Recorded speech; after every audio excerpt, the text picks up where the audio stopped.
sing? Okay. Ready? Welcome to A Connection is a Connection, the show where we take a break from business talk and dive into the personal side of things.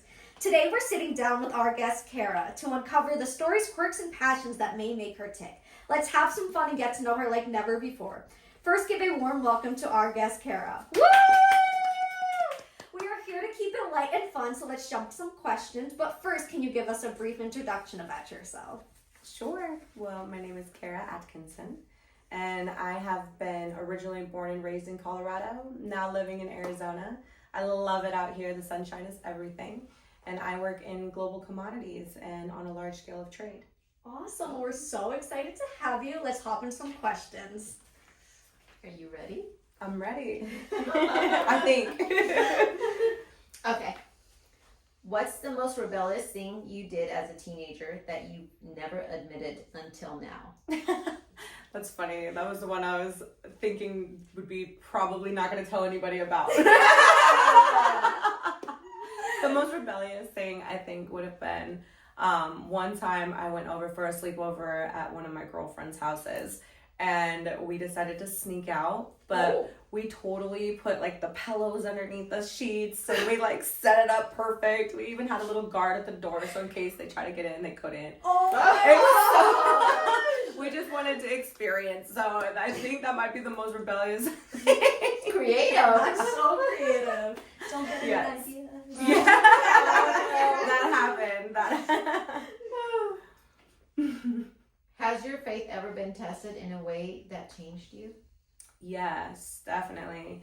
I would say that this last 6 to 8 months kind of represented that time period in my life where it wasn't necessarily my faith being tested in the way that, you know, a drastic accident or this serious problem. It was more of an endurance requirement. And so for me, it was more about how much time had gone on between then and now that my faith was required to become more and stronger and stronger. And as the evidence continued to not show up, the more faith I was required to have.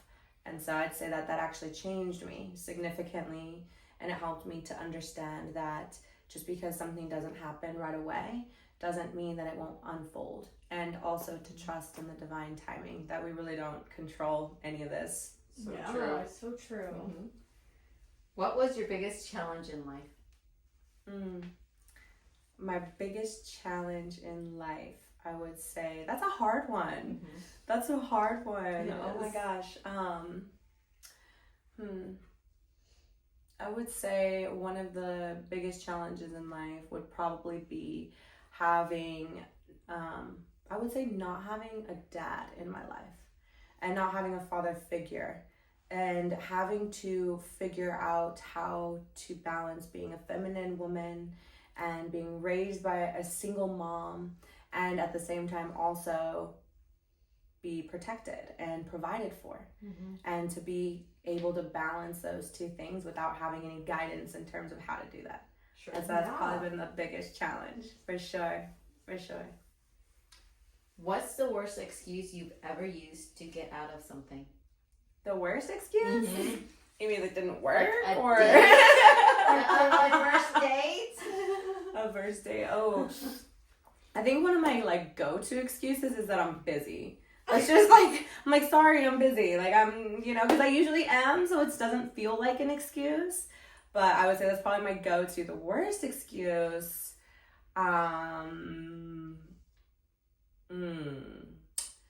think the worst excuse was that I probably just didn't show. That might have been that might have been the worst. And then at the end to be like, my bad. That's gotta be the worst, but I don't do that anymore. I didn't know what to say. Yes. Sometimes that happens. Oh my gosh, yeah. If your life had a theme song, what would it be? I looked this up. Okay, so mine would be Write the Vision, and this is by Gloria Faith. So if you've never heard it, I highly recommend it. It's a very good one, and I'd say that's probably my theme song. Okay. Awesome. We'll have to check it out. Definitely. So we have a special question that we ask every single one of our guests. Okay. What are you doing for God? Oh, I just got baptized last night. Oh my gosh! Actually, and I am doing everything that I am being called to do, and I'm in full surrender of allowing that to unfold in my life, and whatever that looks like. And I personally feel in my spirit now that my call for God requires that I shift from focusing time and energy and effort on growing the wealth of others, and instead focus on utilizing the wealth that's already within my hands to give back into the world in a significant way. And that's what's on my spirit, that's what's on my heart. Gosh, I love that. I love that. Who would have thought? Yes. And it was raining last night too, so like the whole place got baptized. It was so cool. Oh my god. It was so cool. That's Yeah. Extra Holy awesome. Spirit. That's extra holy. I know, and today was divinely chosen. Like I said, you control none of this. Like, divine timing. Yes, and you're here today. That's crazy. That's awesome. On Easter weekend. Yeah. Wow. If you could change one thing about the world, what would it be? Oh man, I would change the conscious awareness of the people that are living on this planet. And I would elevate them to understand that we're all connected, and how we treat everything from the tiniest flower to each other. It actually affects everything, including ourselves.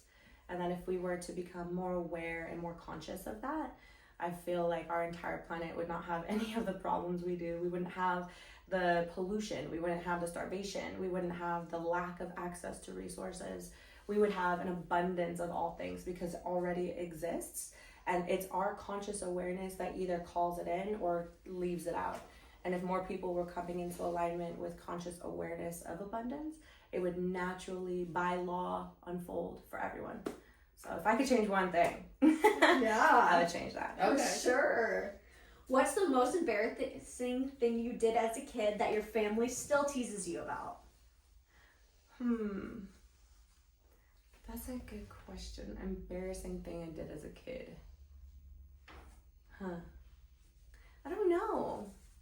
I don't really know. I think the one thing that I did that was kind of embarrassing now was one of the Christmases that I had, and my cousins and I had this thing that year. I don't know what it was about. Maybe it was the age, where we were just like counting each other's presents for no reason, and we got mad at each other over how many presents. This one had 9 and this one had 7, and we just did this whole fit, and we all threw fits. And now that I look back on it, I'm like, that's a little embarrassing, but you know, such is life. Yeah, you live and you learn. You learn, yeah. If you could only subscribe to one YouTube channel for the rest of your life, which would you choose? That's the hard one. Yeah. That's the really hard one. That is so hard. I love YouTube. I get so much. Listen, I learned how to do my hair from YouTube, how to do my makeup from YouTube. I learned all kinds of stuff from YouTube. I would say that lately, the most common one that I'm watching right now is a gentleman named David Guillaume, I believe is how you say his last name. Okay. And he's actually speaking on wisdom and how to live life and kind of just conscious awareness, ironically. Yeah. And I really like it. I find a lot of value in it. That's awesome. What's the strangest thing you've ever eaten, and would you eat it again? Ooh. Okay. Okay. So, the strangest thing I ever ate, don't judge me.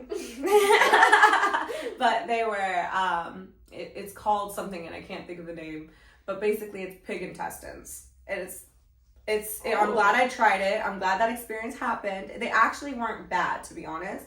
They had this chef prepare it. It was really nice. I'm at this fancy dinner. And so I'm never going to think twice about, would you like this, blah, blah, blah, blah. And it sounded so pretty, and it was like French. And it was like, I'm like, yes, I'll try anything. As long as it's not like disgusting. Like, no, it's wonderful. And I'm like, great. The chef prepared it all day. And I'm like, wow. And they bring it out. And I'm like, it's kind of weird looking, but it's fine, right? And then after, everyone's like, what do you think? Did you like it? I'm like, yeah, it was pretty good. What? And they were like, it's pig intestines. I'm like, what? Jeez. Oh What? my gosh. That's crazy. So So no, I don't think I'd do that again. No, What I don't did think. it taste like? It actually wasn't bad. I'm not. It just was crunchy. It was kind of like it had like a deep. Ugh, I don't even want to think about it. That's how you know your mind overpowers everything. Because while I was eating it, before I knew what it was, You were fine. Yeah. I was like, "This is some delicacies," you know. Technically, it is a delicacy. I don't know if I'd want that one again though. No. No. What's the most awkward compliment you've ever received? Oh man, awkward compliment. I don't know. I'd have to really think about that. Most of the time, it's just like your standard stuff, like about your like physical. I don't know if I've ever had like an awkward compliment. I'd have to really think about that.